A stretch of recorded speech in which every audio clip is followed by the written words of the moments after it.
Assalamualaikum warahmatullahi wabarakatuh.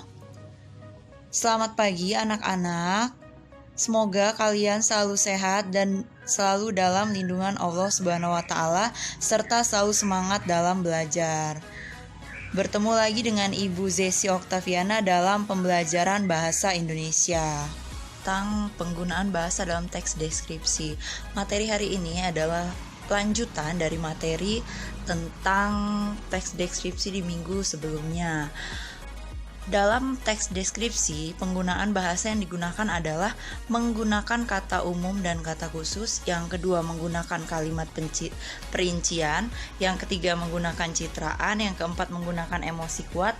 Yang kelima, menggunakan majas. Dan yang keenam, menggunakan kata ganti orang. Yang pertama yang akan kita bahas adalah kata umum dan kata khusus. Kata umum atau nama lainnya adalah hipernim adalah kata yang cakupan maknanya lebih luas. Contohnya di sini ada kata bunga. Nah, kita lanjut ke kata khusus. Kata khusus atau nama lainnya adalah hiponim. Itu adalah kata yang cakupan maknanya lebih sempit. Atau dengan kata lain, kata khusus itu adalah spesialisasi atau bagian dari kata umum. Jadi misalkan di sini bunga. Bunga itu kita bagi atau ada macam-macamnya, itu adalah mawar, anggrek, kenanga. Jadi mawar, anggrek, dan kenanga adalah kata khusus dari bunga. Lalu ada selanjutnya itu ada hewan. Kata khusus dari hewan itu adalah kucing, singa, macan. Nah, untuk kucing itu bisa juga kita jadikan kata umum jika kita bagi menjadi kata khususnya, yaitu ada kucing kampung, ada kucing Persia, dan lain-lain. Lalu ada kata umum menggerakkan, kata khususnya itu adalah mengibaskan. Lalu sayuran. Nah, sayuran itu macam-macamnya apa sih? Nah, macam-macamnya itu yang disebut dengan kata khusus. Sayuran itu memiliki kata khusus yaitu bayam, sawi, kubis. Atau kita balik, bayam, sawi, dan kubis adalah kata khusus dari kata umum. Dari kata umumnya yaitu sayuran. Lalu lanjut ke penggunaan bahasa yang kedua yaitu kalimat perincian. Ini sudah kita bahas di pertemuan sebelumnya ya. Yang ketiga adalah citraan atau gambaran. Nah, citraan itu hal yang didasarkan dengan indera manusia. Indera manusia itu kan ada 5, ada indera penglihatan, ada indera pendengaran, ada indera perabaan, ada indera pengecapan, dan ada indera penciuman. Kita lihat contoh di sini, ada kulitnya kuning langsat. Kuning langsat itu kita tahu warna kuning langsat itu kan berdasarkan dari mata. Jadi yang berperan adalah indera penglihatan. Lalu ada suaranya merdu. Kita tahu merdu itu dari mana? Dari telinga, berarti yang berperan adalah indera pendengaran. Lalu ada rasa hangat. Hangat kita tahu dari mana? Dari perabaan atau perasa. Nah, berarti yang berperan adalah indera perabaan. Selanjutnya dalam teks deskripsi itu menggunakan kata dengan emosi kuat. Nah, emosi kuat itu maksudnya seperti apa? Maksudnya adalah kata-kata yang lebih menekankan dari kata sifat yang diucapkan di awal. Misalkan kata baik. Baik itu emosi kuatnya bagaimana? Yaitu tulus, ramah, penuh kasih, dan menginspirasi.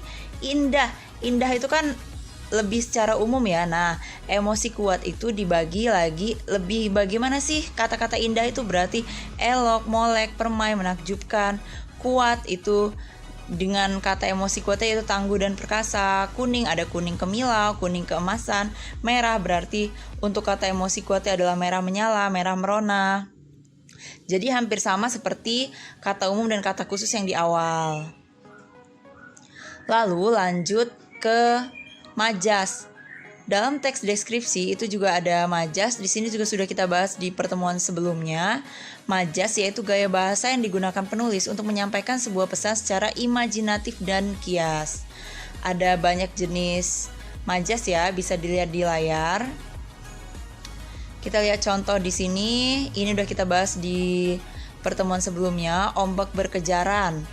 Berkejaran itu adalah menunjukkan kalau itu adalah majas personifikasi, yaitu gaya bahasa yang menyatakan benda mati sebagai sesuatu yang seolah-olah hidup layaknya manusia. Lalu ada metafora. Metafora itu mengandung perbandingan yang tersirat. Dewi malam enggan bersinar di malam ini. Dewi malam itu disamakan dengan bulan.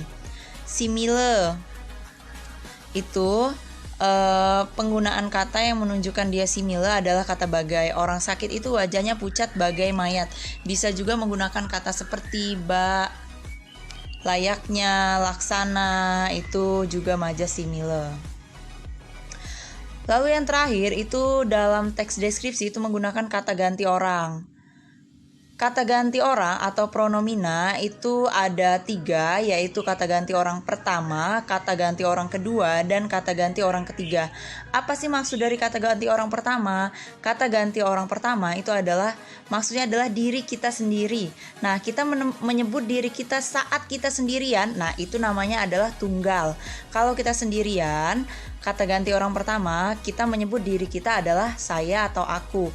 Nah, kalau kita berdua dengan temennya, kita ada berdua nih sama teman, berarti kan kita bukan sendirian lagi, itu namanya adalah jamak. Jadi kata ganti orang pertama itu dibagi menjadi 2, yaitu kata ganti orang pertama tunggal dan orang pertama jamak. Kalau yang jamak, kalau kita berdua dengan teman, itu kita sebut dengan kami dan kita. Lalu kata ganti orang kedua, apa sih maksud kata ganti orang kedua? Kata ganti orang kedua itu adalah maksudnya orang yang kita ajak bicara. Kalau kita mengajak orang itu berbicara sendirian, berarti itu namanya kata ganti orang kedua tunggal. Yang contohnya adalah kamu, Anda, engkau, atau saudara. Misalkan saat kita ngomong sama teman itu sendirian yang di hadapan kita, maka kita menyebutnya dengan kamu. Tapi kalau di hadapan kita itu banyak, itu disebut dengan jamak. Nah, kalau banyak berarti di depan kita menyebutnya dengan kalian. Lalu kata ganti orang ketiga itu adalah orang yang tidak ada bersama kita saat kita bicarakan atau orang lain yang kita bicarakan. Nah, kalau kita membicarakan orang yang orang itu ada sendirian, berarti disebut dengan kata ganti orang ketiga tunggal. Contohnya adalah dia, beliau. Misalkan kita ngomongin orang kan, kita menyebutnya dengan dia ya, atau kita sebut dia dengan namanya langsung, itu juga adalah kata ganti orang ketiga yang tunggal. Tapi kalau yang kita omongin adalah orang banyak, maka kita menyebutnya dengan sebutan mereka. Cukup sekian pembelajaran hari ini. Semoga bermanfaat untuk kalian. Jangan lupa dicatat dan tuliskan komentar di video sebagai bukti kalian sudah mendengarkan dan memperhatikan pembelajaran hari ini. Terima kasih. Wassalamualaikum warahmatullahi wabarakatuh.